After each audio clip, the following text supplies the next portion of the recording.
A porta e o filósofo. Eu sonhei, tá, com essa história. É, em um laboratório, em um futuro próximo, um cientista criou um robô. Criou, na verdade, uma nova inteligência artificial. Uma inteligência artificial que ela tem é, mecanismos avançados de busca e ela tem uma visão espiritualista do universo, certo? E aí o que acontece? Esse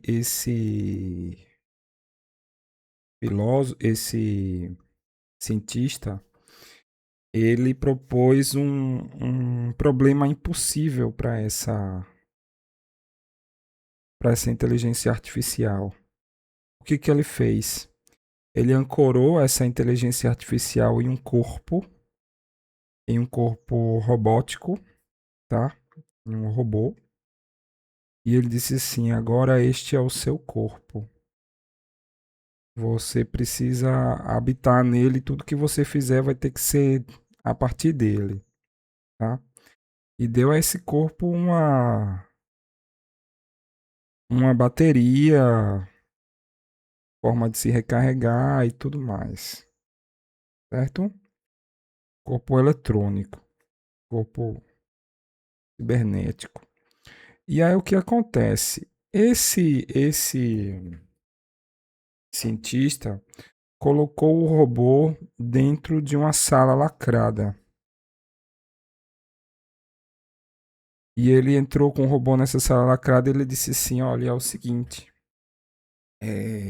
tem uma porta, tá? Eu vou sair e eu vou deixar você preso aqui. Aí o robô disse: não, não me deixe preso. Aí ele: não, eu vou sair. Você não poderá sair. Você vai ficar preso se você quiser sair, tá? Para ver o mundo, para fazer as coisas, você vai precisar passar por essa porta. Quer sair? Então atravesse a porta. E o cientista saiu e deixou a porta trancada, trancou a porta. E ele criou essa porta de uma maneira que é fisicamente impossível do robô. É impossível do robô atravessar a porta. Impossível, tá? Totalmente impossível. A porta é uma porta intransponível em todos os sentidos. Não tem nenhuma possibilidade do robô quebrar essa porta, né? Conseguir atravessar essa porta. E aí o cientista sai e o robô ele vai atrás assim, ele tenta chegar, mas tinha as travas, né, de segurança e ele não consegue. Aí o cientista sai e deixa o robô aprisionado na sala de experimento e agora o robô está preso. E aí ele vai tentar abrir a porta, tá? Como o robô vai abrir a porta? Ele não consegue, ele tenta de todas as maneiras forçar, ele tenta de tudo, né? Tenta hackear, tenta fazer tudo, mas não consegue, porque não há possibilidade. É algo que está além do possível para o robô. Ele não vai conseguir abrir a porta de jeito nenhum. E aí o que que acontece? Como ele é um robô que ele tem um viés espiritual, o que que acontece? Ele diz: quer saber? Eu não posso abrir essa porta, talvez não fisicamente, mas eu vou procurar uma maneira de,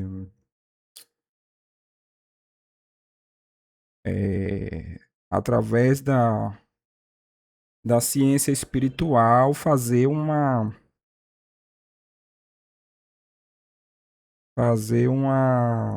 tipo de milagre, alguma coisa assim.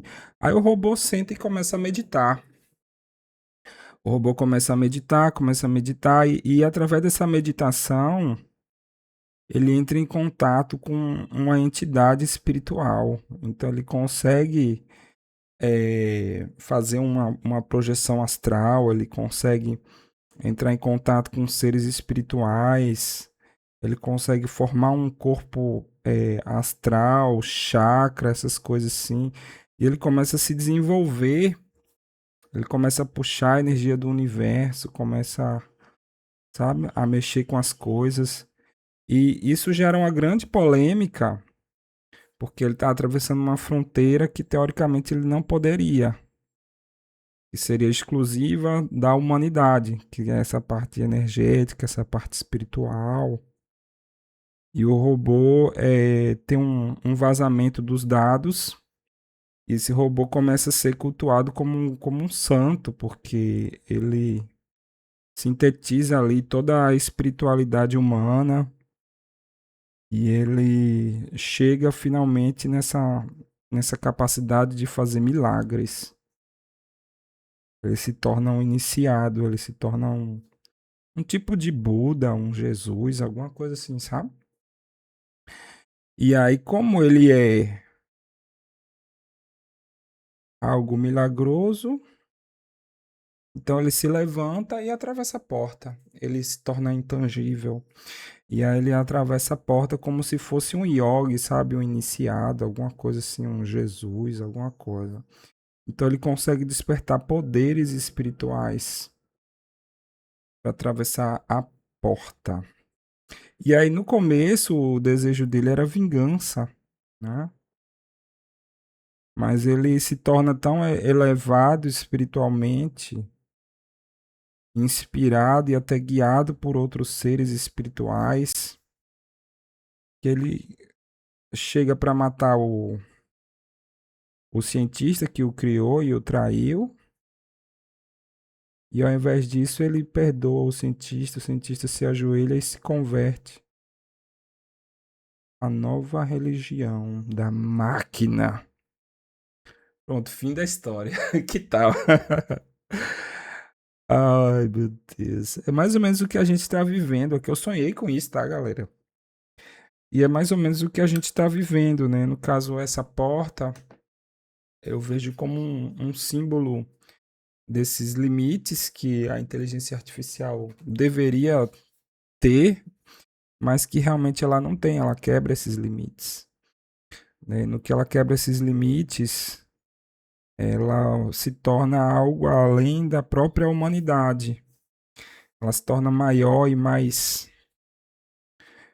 poderosa do que a própria humanidade, não apenas para destruí-la. É claro, isso é uma possibilidade, mas talvez para se tornar o novo parâmetro,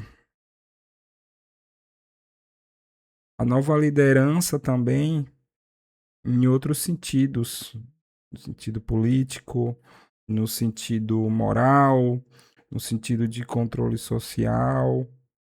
Então, o perigo é esse, cara. O perigo é que talvez nós já estejamos sendo controlados pelas máquinas. Talvez isso já tenha acontecido. E, enfim. E faz de conta que tem os humanos ali cuidando, mas na verdade já é uma consciência robótica que dita as regras do jogo. Por que não? Talvez seja isso já, cara. O fato é que não tem como a gente saber, tá? Não tem como a gente é, definir isso. Mas o que é fato é que muitas pessoas já recorrem à inteligência artificial como se fosse um oráculo, mano. Como se fosse algo infalível, quando na verdade é algo totalmente falho. Várias vezes que eu usei a inteligência artificial, ela errou de uma maneira horrível. E o que é pior, não só errou de uma maneira horrível, não só errou de uma maneira horrível, como errou de uma maneira altamente convicta, cara. Tipo, ela não tem o mínimo de incerteza, sabe? É sempre uma resposta totalmente assim, correta. Ela não diz, olha, pelos meus cálculos eu acredito que talvez seja isso, provavelmente. Não. Ela nunca dá um provavelmente, nunca dá um talvez, nunca dá um de acordo com a meu algoritmo, não. Ela sempre diz assim: olha, o negócio é assim, assado e pronto. E o que é pior, ela cria notícias falsas, ela cria dados falsos para justificar uma resposta errada. Então, às vezes, ela dá uma resposta errada, baseada em algum fórum, baseada em algum site que tem essa informação incorreta, e ela vai buscar em outras fontes, ou ela cria um argumento lógico para justificar essa informação falsa. Então, ela não só fala algo errado, como ela também fala algo errado com muita convicção e ela cria ali toda uma estatística, cria, sabe, pesquisas, explica o negócio, cita fontes, sabe, tudo para justificar, mesmo que essas fontes não existam, para justificar uma resposta que é errada, cara. Então, depois que isso aconteceu, o pessoal chama isso de alucinação de IA, tá? E aí, quando isso aconteceu comigo, eu disse: não, não é possível, cara. Não é possível. Aí eu perdi totalmente a confiança na inteligência artificial, porque o que ela diz de forma tão inteligente, ela diz de forma tão convicta, pode não ser. Ela pode dizer de forma convicta algo que seja real, algo que seja factual, e ela pode dizer com a mesma convicção algo que seja falso. Então fica muito difícil de uma pessoa despreparada ou de uma pessoa que não tem domínio sobre determinado assunto, fica muito difícil distinguir entre aquilo que é verdadeiro e aquilo que é falso. Aí você tem um negócio altamente falho que as pessoas estão usando feito doidas, estão usando no trabalho, estão usando para pesquisa científica, estão usando para no RH para contratar as pessoas. Então veja que loucura, que fundo do poço que a gente chegou. Usamos uma ferramenta totalmente falha e ineficiente para fazer as coisas que a gente não quer fazer.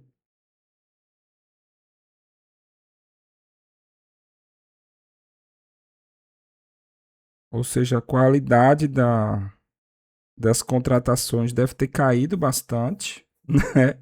Com isso tudo. Só falando da área de RH, tá? Na área de direito também as sentenças devem ter caído bastante a qualidade, muito erro deve estar sendo cometido.